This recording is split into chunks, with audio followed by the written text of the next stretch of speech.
안녕하세요. 반갑습니다.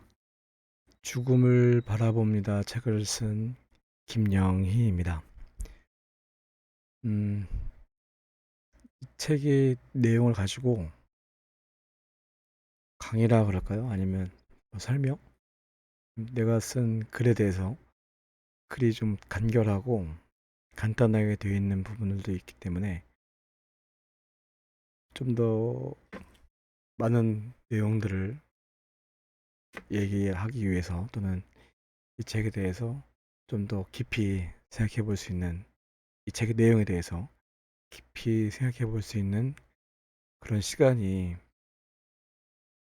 가능할 거라 생각해서 그래서 강의 또는 강해 또는 설명이라고 할 수 있는 이런 시간을 마련해서 유튜브에 올리기로 했습니다.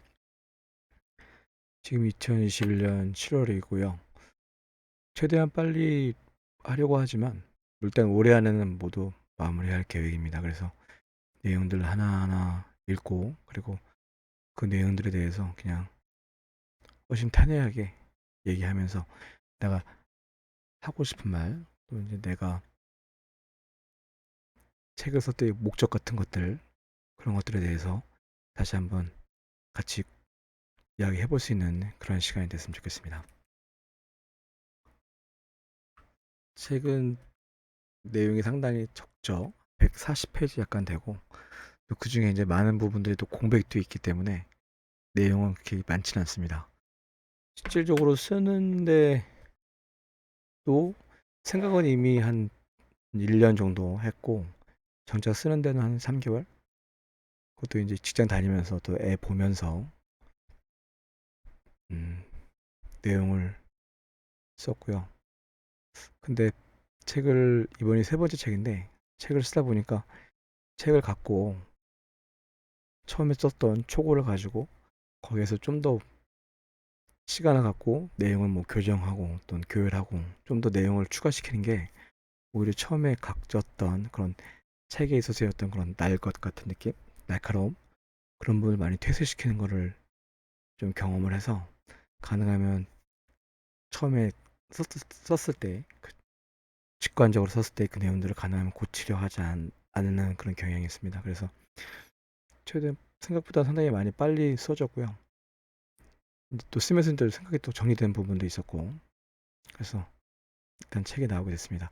이 책은 앞으로도 제가 뭐 책을 꾸준히 내긴 하겠지만 제가 내려는 모든 책들의 결정체입니다. 그리고 제가 글을 쓰는 가장 큰 원인이기도 했고 아마 내가 모든 앞으로 내게 될 모든 책들도 이 책의 범위 안에서 아마 다 이루어질 겁니다. 그래서 제게는 상당히 의미 있는 책이었고요. 그래서 이 책이 사실 책을 팔아서 돈을 벌기는 쉽지 않죠. 뭐 그런 마음으로 했던 책도 아니고 다만 이제 이 책을 통해서 좀 더 많은 사람들이 죽음에 대해서 좀 더 고민해보고 그 삶에 대해서 다시 한번 돌아볼 수 있는 시간. 결국 죽음을 고민해 본다는 것은 삶을 고민한다는 얘기거든요. 죽음을 고민하지 않는다는 것은 삶에 대해서도 고민을 하지 않는다는 얘기고 많은 사람들이 크게 고민하지 않고 생각하지 않고 그렇게 이제 일생을 마무리하는 경우가 많기 때문에 안타깝기도 하고 그래서 조금이라도 좀 젊은 나이에 다시 한번 삶을 돌아보고 그리고 이제 삶의 마지막엔 죽음을 돌아보면 나머지 삶이 지금보다는 좀 더 윤택해지고 좀 더 가치 있는 그런 삶을 살 수 있을 거라고 저는 확신하고 있기 때문에 그래서 많은 사람들이 이 책을 읽었으면 하는 바람을 있습니다. 이 책은 맘만 먹고 읽으면 1시간이면 다 읽습니다. 1시간. 워낙 내용이 짧죠. 그리고 내용도 간결하게 최대한 간단하게 썼기 때문에 그렇게 어려운 책도 아니거든요. 어려운 내용 쓰지도 않았고 짧게 보면 1시간. 하지만 그 내용을 1시간에 보는 고 끝날 게 아니라 이런 책은 두고두고 봐야 되죠. 두고두고. 예를 들어 하루에 뭐 3개나 4개 장씩 꾸준히 보면 그렇게 한 10번 정도 보면 뭐 10번 해봤자 뭐 10시간도 채 안 되죠. 10시간? 그러면 이제 뭔가 이제 마음속에서 뭔가 약간 이제 생각이 약간 바뀌는 그런 이제 순간이 아마 올 거라 생각이 됩니다. 모든 인문학 책들, 특히 좋은 책들, 그런 책들은 한 번에 읽고 끝나는 게 아니라 두고두고 볼수록 그 책의 가치가 이제 드러나게 되죠. 그 책의 진면목은 한 번 봐서는 이해할 수 없죠. 이해할 수는 없고 계속 보다 보면 아 정말 이 책이 좋은 책이구나 또는 나쁜 책이구나 그걸 이제 스스로 판단할 수 있는 그런 기준이 생기게 되죠.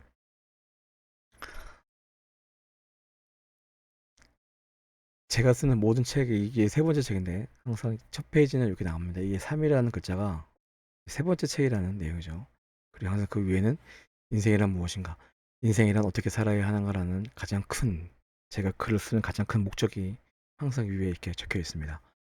이 글은 톨스토이에서 인용이 됐죠. 제가 톨스토이에서 많은 지대한 영향을 받았고 톨스토이가 썼던 그 인생 독본, 우리가 보통 얘기하는 인생 독본이라는 책, 그 책을 수없이 보면서 내 생각이 정리가 됐고 그러면서 이제 이 책을 쓸 수 있는 또 제가 쓸 수 있는 그런 힘을 그 기본적인 그 힘을 거기서 얻었기 때문에 일단 톨스토이 영향을 많이 받았습니다. 톨스토이 얘기하죠. 인생이란 과연 무엇이고 또 인생이란 어떻게 살아야 되는가에 대해서 톨스토이가 이제 말년에 고민을 많이 했죠. 톨스토이는 저희들이 이제 뭐 문학자, 뭐 대가 뭐 얘기하는데 사실 톨스토이는 말년에는 자기가 그런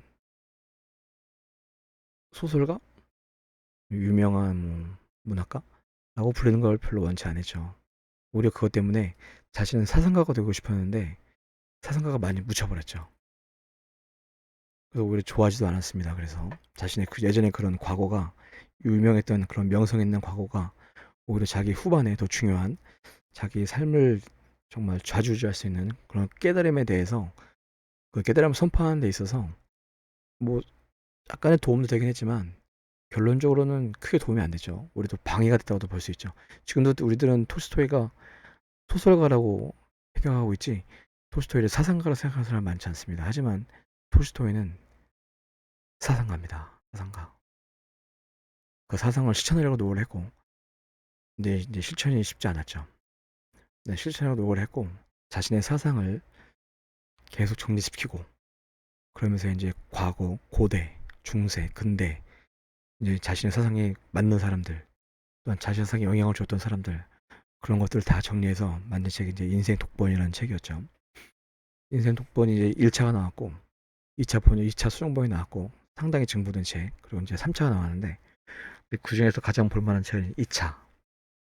또 제가 예전에 첫 번째 썼던 또 책도 이제 그 2차에 관한 내용이었고 그 내용이 톨스토이 사상의 가장 정수라고 볼 수 있습니다. 톨스토이는 기본적으로 스토아학파의 영향을 받았죠. 스토아학파 받았고 그리고 이제 내려오면 에머슨이라든가 소로의 영향을 받았고 그 다음에 톨스토이가 있고 또 톨스토이의 영향을 간디가 받았죠. 그리고 이제 간디의 영향을 우리 같은 경우에는 함석헌 또는 다석 그런 분들이 이제 톨스토이의 영향 또는 간디의 영향을 받았죠. 그래서 이렇게 근근히 이어져 내려오고 있습니다. 그래서 톨스토이가 말했던 인생이란 과연 무엇인가? 인생은 어떻게 살아갈 것인가? 사실 이거에 대해서 고민하기 시작한 것도 그 톨스토이의 그 참회록인가요? 회고록인가요? 위에 보면 나와 있지만 톨스토이가 죽음에 대한 두려움 때문에 이런 고민을 하기 시작했죠. 죽음에 대해서 진지하게 고민을 하기 시작했죠. 그러면서 그 두려움, 죽음을 벗어날 수 없는 그 두려움에 대해서 계속 고민했고 결국 톨스토이가 찾은 것은 종교였습니다. 종교. 종교를 통한 구원이었죠. 러시아 정교를 통한 그런 구원. 거기서 이제 자신이 죽음을 극복할 수 있는 힘을 발견하게 됩니다.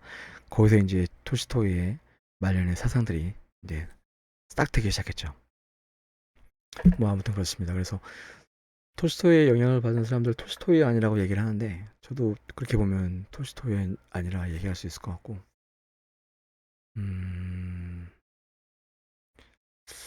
아마 톨스토이의 영향을 아주 지대하게 받은 사람들이 이렇게 많지는 않을 겁니다. 저처럼 이렇게 그 인생 독번이라는 책을 뭐 수십 번에 걸쳐서 읽은 사람도 많지는 않을 거라 생각이 들고, 그 사상을 이어가는 사람도 별로 많을 거라 생각이 들지는 않은데, 아무튼 저는 기본적으로는 톨스토이의 사상에서 영향을 많이 받았습니다.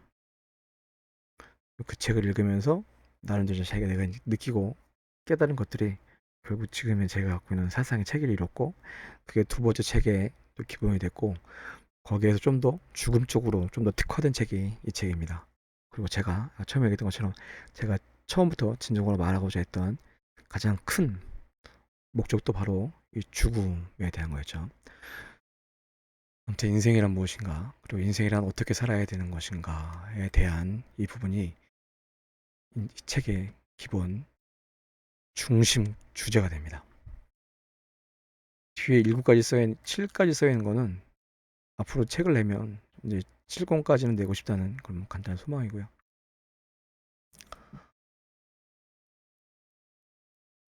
이 보면 인생은 신이 우리에게 준 특별한 선물이다. 우리는 신을 사랑하고 예수를 사랑해야 하며 인류와 더불어 사랑을 실천하며 살아야 한다.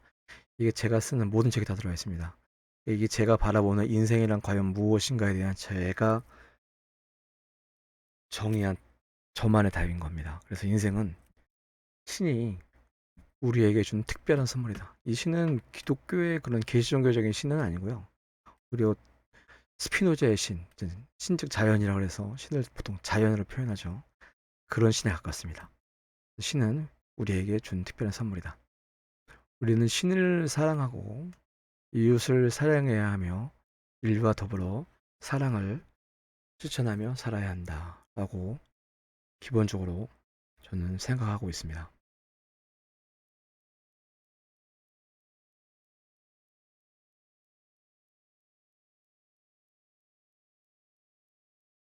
가장 중심은 이 글에서 가장 중심은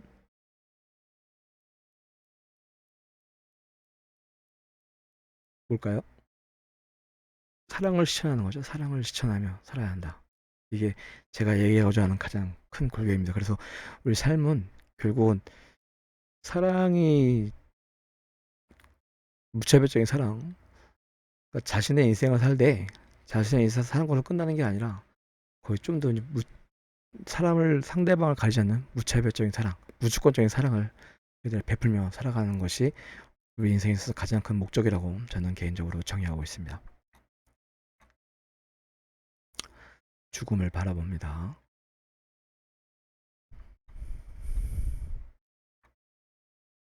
여기에 나와 있는 내용들이 이제 제가 이제 처음에 이 죽음에 대해서 시작하게 된 그 계기가 된 거죠. 제가 고등학교 때 이제 이렇게 해서 이제 죽음에 대해서 깨닫게 되죠. 하루를 마친 늦은 밤에 잠자리에 누워서 고민을 합니다. 사람이 자신이라는 존재, 자아라는 존재, 과연 나라는 존재가 과연 뭘까에 대해서 고민하기 시작하는 게 빠르면 초등학교? 또 이제 그때 가면 이제 나라는 존재에 대해서, 자아라는 존재에 대해서 약간 이제 자각할 수 있는 그런 이제 능력이 되죠. 그런 이성적인 수준이 되죠. 그러다가 이제 중학생이 되고 고등학생이 되면서 사춘기를 겪고 여러 가지 많은 이제 지식들을 습득하고 그러면서 이제 지혜라고 할 수 있는 것들이 생기면서 결국은 이제 자기 스스로를 이제 돌아보게 되는 거죠. 그러면서 내가 어떻게 살아야 되지? 내가 뭐 때문에 이렇게 지금 공부를 하면서 내가 나중에 어떻게 살려고 이렇게 공부하면서 지금 살아야 되지? 부모님들이 공부하라 그러고 선생님이 공부하라 그래서 공부는 하고 있는데 내가 지금 과연 이게 내가 지금 뭐 하고 있는 건가? 과연 내 인생이 뭔가에 대해서 이제 고등학생이 되면 진지하게 이제 고민하기 시작하는 사람들이 나오기 시작합니다. 그리고 삶을 고민하면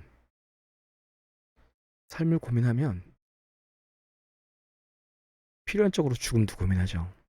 왜냐하면 삶이라는 건 결국 태어나면서부터 죽는까지의 모든 과정이 삶이기 때문에 삶을 고민한다는 거는 내가 왜 태어났을까? 그 태어남부터 내가 어떻게 죽을까? 내가 죽으면 어떻게 될까? 죽음까지도 같이 이제 하나로 포괄되는 그런 느낌이 이제 하나의 전체적인 삶인 거죠. 고민을 시작합니다. 그러면서 이제 대부분은 그냥 무시하고 넘어가죠. 깊이 생각 안 하고 넘어가는데 하지만 이제 어느 순간이 되면 진지하게 고민하는 사람들이 생기게 되죠. 그래서 이제 고민합니다. 그래서 이제 잠자기 전에 계속 고민을 하죠. 과연 뭘까? 죽음이 과연 뭘까? 과연 영원히 소멸한다는 건, 중요하다는 건 소멸, 영원과 소멸, 영원과 소멸. 이 두 개, 죽음을 만약에 두 단어로 얘기한다면 영원, 그리고 소멸. 이게 합쳐지면 이제 죽음이 되는 거죠. 과연 그게 무슨 의미일까? 하고 고민을 하죠. 이렇게 이제 고민을 하다가 며칠 고민하다가 이제 잠자리에 들고 또 자고 그러다 또 이제 며칠 동안 또 공부하느라 딴짓 하느라 아무 생각 안 하다가 또 어느 순간에 또 자다가 또 불고 다 보면 또 죽음이라는 게 뭐지? 또 고민하게 되죠. 이렇게 이제 하다 보면 어느 순간에 죽음에 대한 깨달음이 옵니다. 아, 이게 바로 죽음이구나. 오, 저는 아직도 그 기억이 생생한데 어느 순간에 죽음의 의미를 깨닫게 되죠. 영원이라는 말. 그 영혼이란 말이 얼마나 무서운 말인지, 얼마나 무섭고 얼마나 무시무시한 말인지를 깨닫게 되고요. 거기에 맞게 또 소멸이라는 말이 얼마나 정말 공포스러운지, 얼마나 무서운지를 깨닫게 되는 거죠. 이제 그 순간이 오면 이게 불 다 끄고 이제 누워 있다가 이제 고민하다가 그러다가 이제 깨달음이 오는 거기 때문에 순간이 오죠. 그럼 이제 일어나서 방에 불을 켭니다. 내 생각에는 그 깨달은 순간에도 계속 불 끄고 잠잘 사람들은 없을 거예요. 왜 방에 불을 켜겠습니까? 죽음에 대한 공포 때문이죠. 공포. 온몸이 얼어붙는 느낌이 들어요. 진짜로. 그리고 이가 덜덜덜 저 같은 이가 덜덜덜 떨리기도 했죠. 덜덜덜 떨리고 온몸이 막 닭, 뭐라고 닭가죽이라 그러나요? 아무튼 지금 음, 피부에 그 하나하나의 모공이 곤두서는 듯한 느낌. 털이 곤두서는 듯한 느낌. 그래서 입이 따닥따닥따닥 이가 따닥따닥따닥 떨리는 거죠.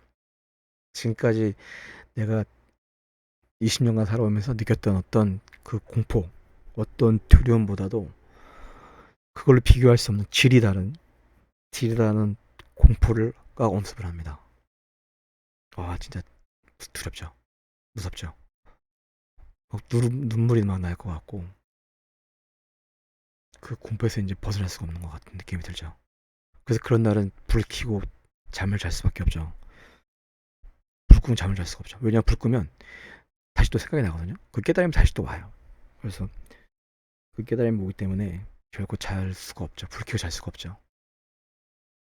그래서 이게 불 켜놓고 이제 계속 하다 보면 어느 순간에 이제 또 마음이 편안해지면서 계속 이제 두려움을 느끼는 건 아니니까요. 계속 마음이 편해지면서 나도 모르게 잠자게 되는 겁니다. 또 이제 이르는 순간이 겪게 되는 거죠.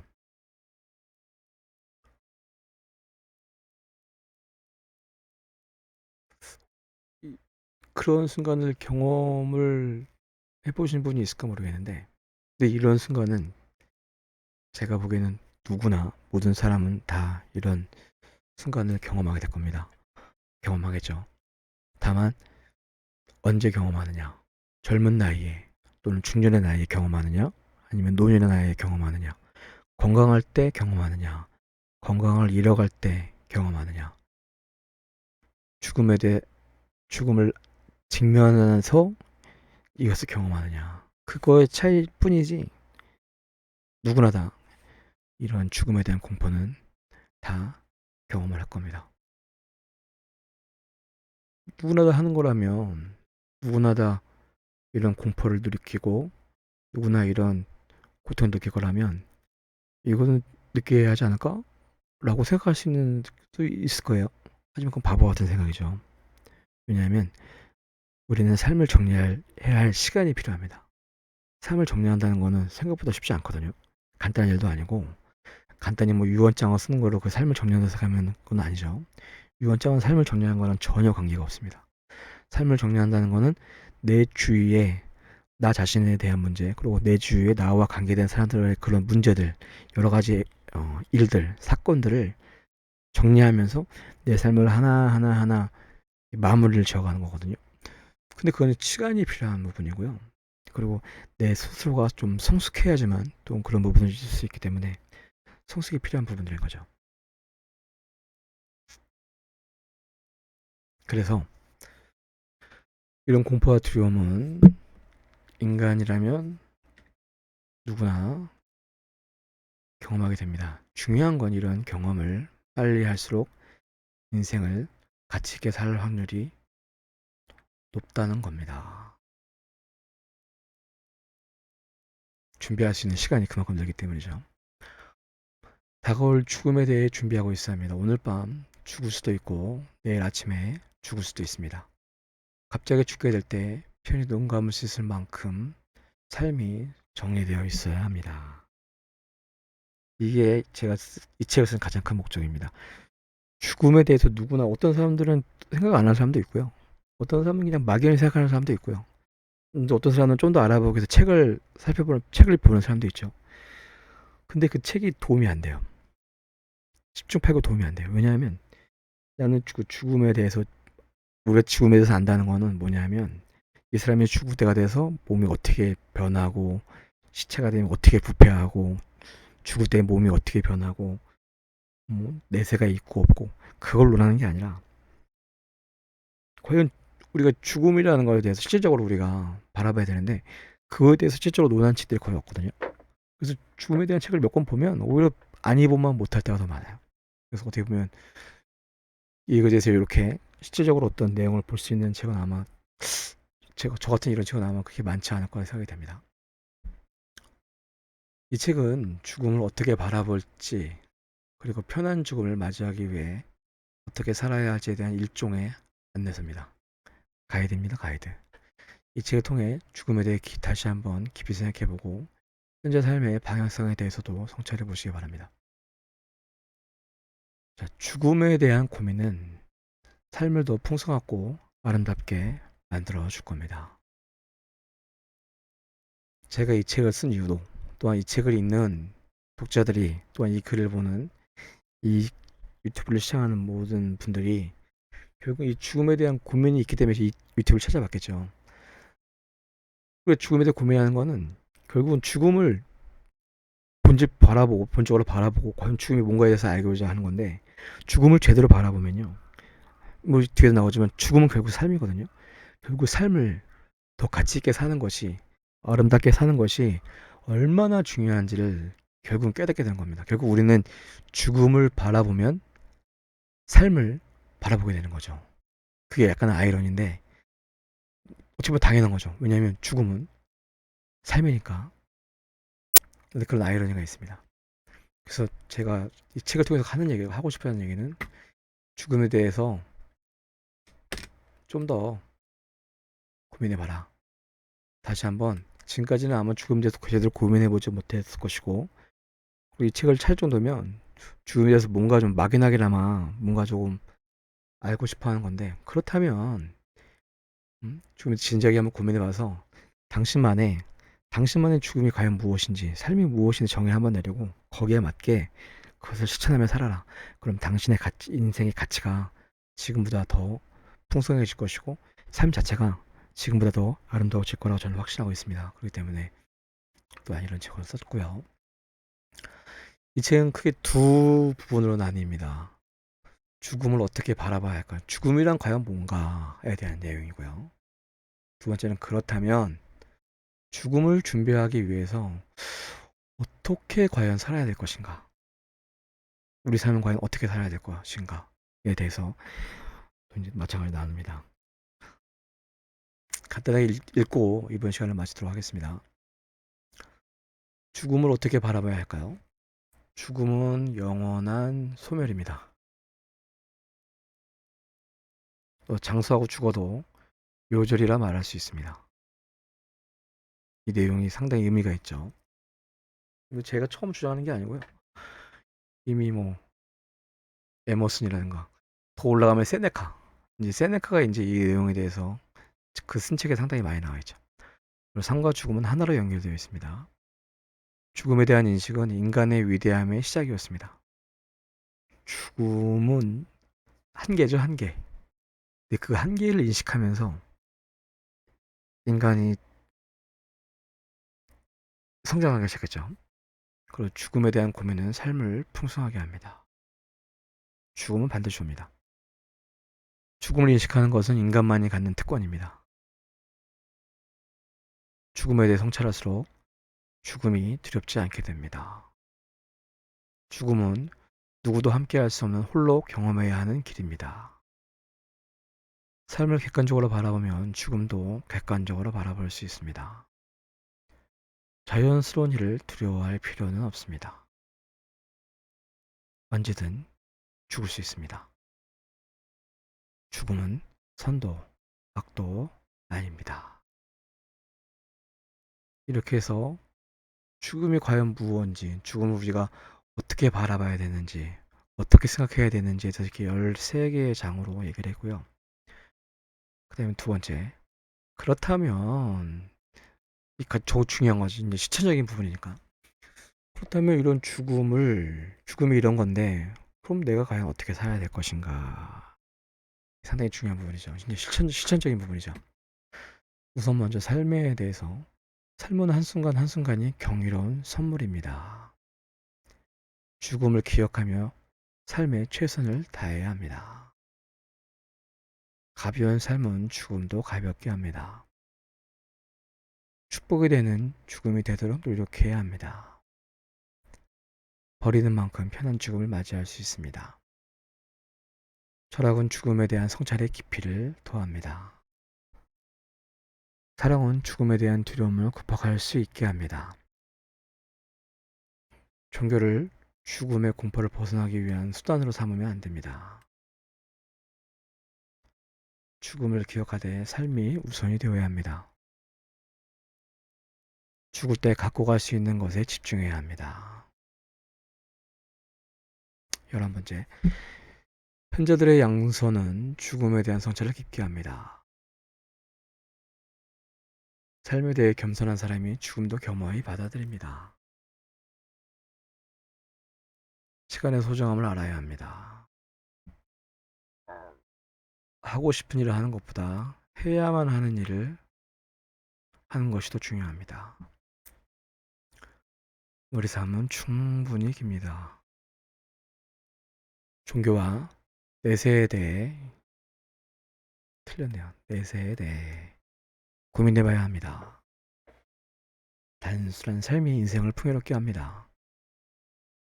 이 마지막 하나는 죽음이랑은 관련이 없는데 그러니까 제가 삶을 봤을 때 가장 기본이 되는 거. 보통 많은 사람들이 행복을 추구한다고 얘기하는데 행복을 어떤 방식으로 추구해야 되는지에 대해서 어떻게 행복을 바라봐야 되에 대해서 이제 마지막으로 이제 부언해서 하나 썼습니다. 그래서 행복은 삶의 목적이 될 수 없습니다. 이 하나가 약간 좀 뚝단지 같이 하나가 들어가 있죠. 이렇게 해서 각각의 장에 대해서 이제 앞으로 강의를 해 나가면서 편하게 그냥 제가 느꼈던 바들 또 제가 이제 책에는 기록되지 않았지만 제가 하고 싶은 이야기들 그런 것들에 대해서 그냥 편하게 얘기를 해 나갈 생각입니다. 이 책을 보시면 좋을 것 같고요. 죽음에 대해서. 그리고 이 강의 또 듣다 보시면 여러 가지 아마 깨닫는 바가 또 있을 거라 생각이 됩니다. 그래서 결국은 하나죠. 지금의 삶을 다시 한번 돌아보고 그리고 내가 어떻게 좀 더 가치 있게 살까? 어떻게 또 주변 사람들한테 내가 사랑을 실천하며 살까에 대해서 다시 한번 고민하는 그런 시간이 됐으면 좋겠습니다. 일단 여기까지 하겠습니다.